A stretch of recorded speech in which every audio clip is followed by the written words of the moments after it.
台湾话艺术水阁好，国情解说两句啊，互你做参考。解文说字，看到蚵仔壳才艺术，咱就想到青蚵仔嫂这条歌。这条歌自本是民谣台东调，经过郭大成老师少年的时阵，甲伊的牵手写来演落作词，写作《青蚵仔嫂》这条歌。这里青蚵仔嫂的青，那海产好食，长青的时阵，咱就写这里青，新鲜的鲜就对。啊，这条歌的歌词国情感动真深，咱淡遮搁甲你开讲，来看讲这歌词内底有啥物技巧的所在。头一趴讲别人的阿君啊是穿西米露，咱嘛知影讲西米露是日本话，啊实在这是日本人对英语搁捡来运用的外来语。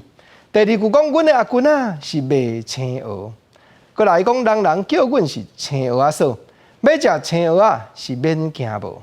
煞毋知影讲台湾民间的社会，恁人若是伫咧台猪，就叫你台猪嫂啊；恁人若是咧卖鱼，你就互称呼做卖鱼嫂啊。旧时的社会就是安尼，啊，咱翁婿咧卖青蚵仔，人叫咱讲青蚵仔嫂。毋过，即个女性青蚵仔嫂，伊也真讲志，伊也真有志气。伊讲安那呢？讲吼，别人翁婿穿西米露啦，阮人咧卖青蚵仔，毋过阮毋惊，因为吼，阮人一项恁人对袂着的。恁穿西米露的人，阮人若无塞青蚵仔车要出来卖，敢有底通去食青蚵仔？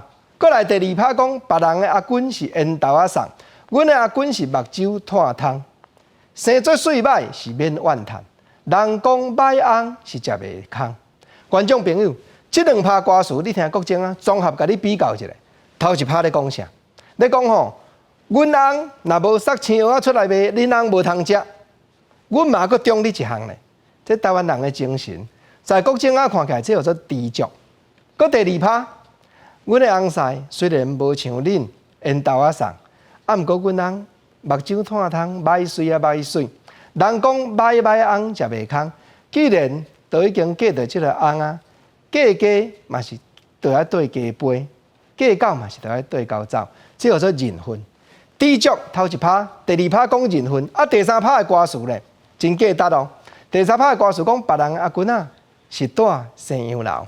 啊，阮的阿君啊是困涂骹兜，运命好歹是免计较，若有认真是会出头。观众朋友，这条歌词精神咧讲，正就是台湾人，若有认真会出头，勉励家己，相信天地有公道的精神。煞毋知影讲40当前，咱伫咧唱《青蚵仔嫂》，讲运命好歹免计较，若有认真会出头。搁到甲讲30当前，咱伫咧唱。爱拼才会赢，讲3分天注定，7分靠拍拼。甲10外当前，咱伫咧唱讲，有人出世就好命，阮是用命咧拍拼，拢共款。因为拍拼就是台湾人上界可贵的精神啊！你讲看有影无？